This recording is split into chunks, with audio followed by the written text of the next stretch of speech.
Welcome back, everyone, to another deep dive with Bible Talks on WBCM Radio.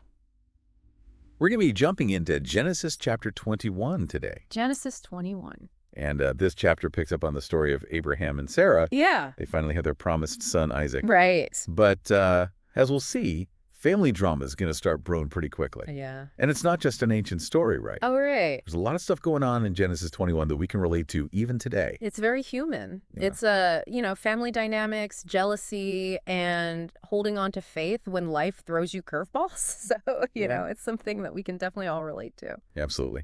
So let's dive right in. We've got Isaac's birth. Yeah.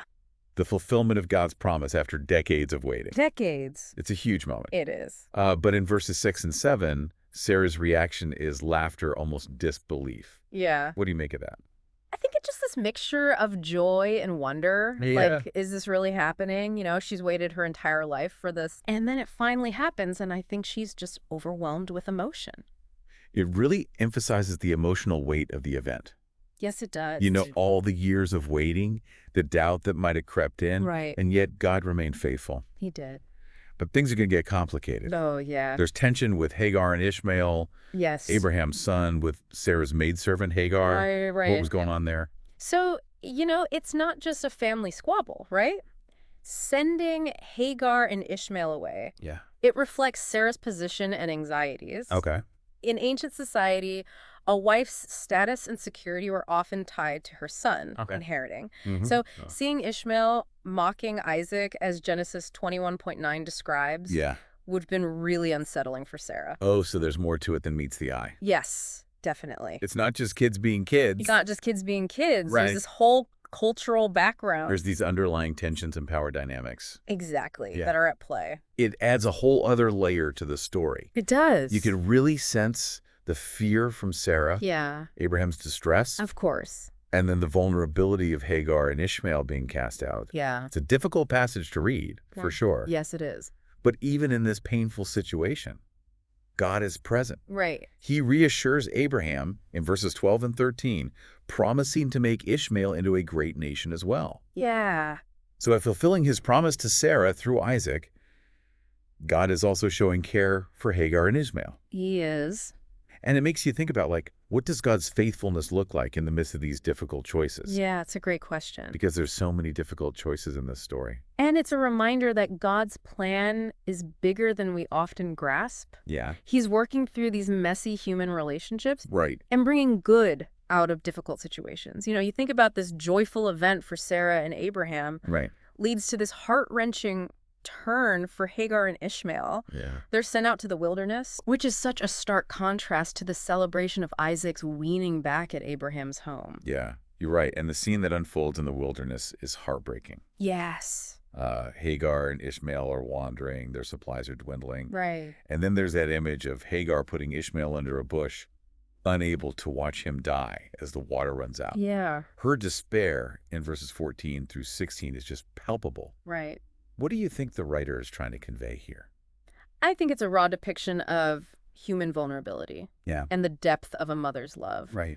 And it sets the stage for God's compassion and provision, which appears in a really powerful way. Yeah. Just when all hope seems lost, Right.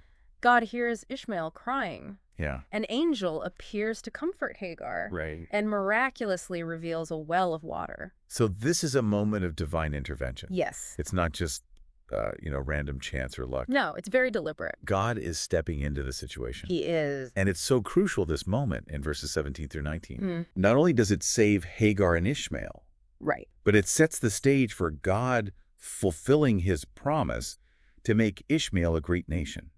It does. And we see that happening in verses 20 and 21. Right. Ishmael grows up.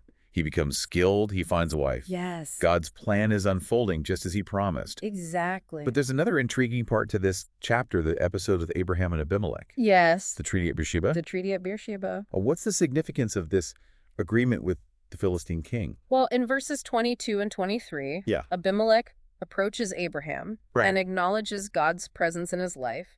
And he asks Abraham to swear an oath that he'll deal honestly with him and his people. Okay. And that leads to this treaty being formed. So it's not just a random encounter. No, it's not. There's this recognition of Abraham's relationship with God. Yes.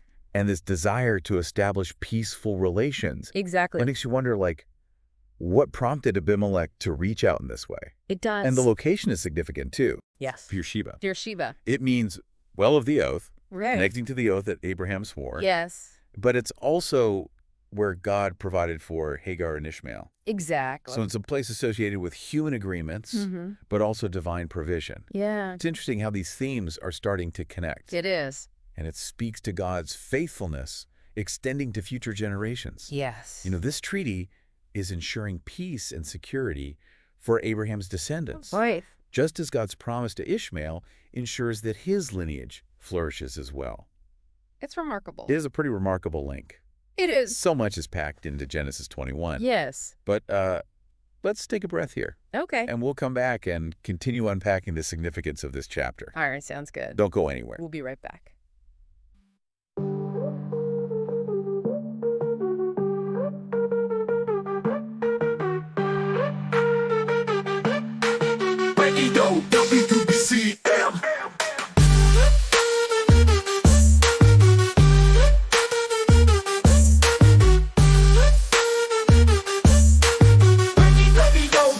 WBCM. Welcome back to Bible Talks on WBCM Radio. We're continuing our deep dive into Genesis chapter 21. Yeah, we are. And as we pick up where we left off. Yes. It's amazing how these seemingly separate stories in Genesis 21 actually connect right to paint this bigger picture. Yes, they do. It's like we're seeing God's hand weaving together this tapestry of human lives and divine purpose. Absolutely. But what does that mean for us today? What can we learn from this chapter? That's a great question. The big one. Yes, it is. But I think for starters, Yeah. Genesis 21 reinforces this idea that God keeps his promises no matter what. Right. You know, we see it in Isaac's birth, Yeah. fulfilling God's promise to Abraham and Sarah. Right after years of waiting. After years of waiting. Wait. And we see it again in the way God provides for Hagar and Ishmael, Yeah. guiding Ishmael toward his own future. Right. It's a powerful reminder, Yeah. especially when we're going through tough times ourselves. Yeah, it's easy to lose sight of the bigger picture. It is. But God's faithfulness is a constant. It is. And it's not just about God's big overarching promises, right? Right. Genesis 21 also highlights God's compassion for each individual. Yes. Even those who feel marginalized or cast out. Yes, even the ones on the edges. Yeah, think about Hagar and Ishmael's story. Yes. It's a testament to God's care for the vulnerable. Yeah. And his willingness to provide for their needs. He sees them, he hears their cry, and he acts on their behalf. Absolutely. And, you know, going back to that treaty with Abimelech, Yeah. there's a lesson there too, isn't there? Oh, definitely. What can we draw from that? So for me, the treaty at Beersheba is a powerful image of peacemaking. Okay. And the importance of seeking common ground, even with those who might seem different from us. Right. You know, it's about building bridges of understanding Yeah. and cooperation, not only for our own well-being, but also for the generations that come after us. It's a legacy we leave behind. Exactly. It really makes you think about the impact of our choices. It does. And how they can ripple outwards, Yes. affecting others. For sure.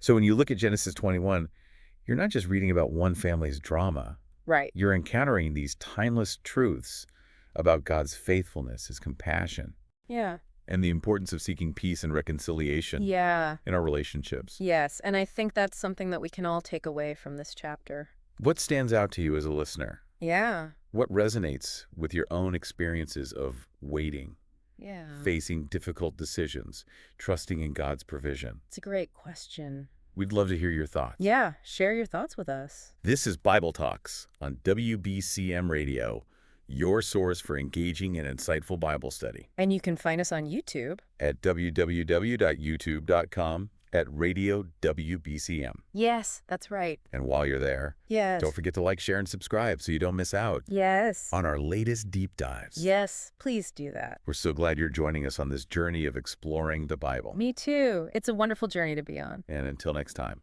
Yes. may you continue to discover the treasures hidden within God's Word. Absolutely. Blessings to you all. Yeah.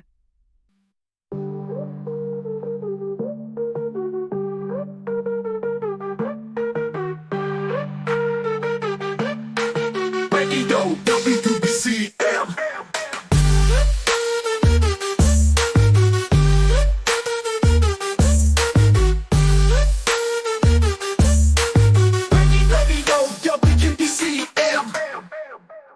As we've been talking about Genesis 21, what really stands out to me is how this chapter goes beyond just storytelling. It feels like a masterclass in trust. Yeah, it is. Trusting God's timing. It's a provision. His promises, even when things look bleak. Even when things are hard. Yeah. And it's not a passive trust either. No, it's not. It's an active trust. Right. It compels us to act with compassion and seek peace, just like Abraham did with Abimelech. Right. It's a great example. It really makes you think about, what does it look like to actively live out that kind of trust in your own life? Yeah. That's the question, isn't it? How do we put this into practice? Yeah. How do we take these ancient stories and apply them to our modern lives? Right, because they're not just stories, they're meant to teach us something. Yeah, and they're meant to inspire us. To guide us. To challenge us. Absolutely. And to help us grow in our faith. Yes, our faith is not meant to be static. Right. It's a journey. It's a journey. It's a process. And sometimes it's a messy process. Yeah, full of ups and downs. But God is with us every step of the way. That's the beauty of it. Yeah, that's the good news. We're not alone in this. No, we're not. And speaking of journeys, yes, we invite you to continue exploring with us. Yes, please do. We're Bible Talks on WBCM Radio. Find us on YouTube at www.youtube.com/Radio WBCM. And be sure to like, share, and subscribe, so you don't miss out on our latest deep dives. We appreciate your support. We love having you here. We do. And we'd love to hear your thoughts on Genesis 21. Yeah. So feel free to leave a comment. Let us know what resonated with you. Until next time. Yes. Keep digging into the Word. Keep exploring. Let's see what treasures we uncover together. Absolutely. Blessings to you all. Blessings.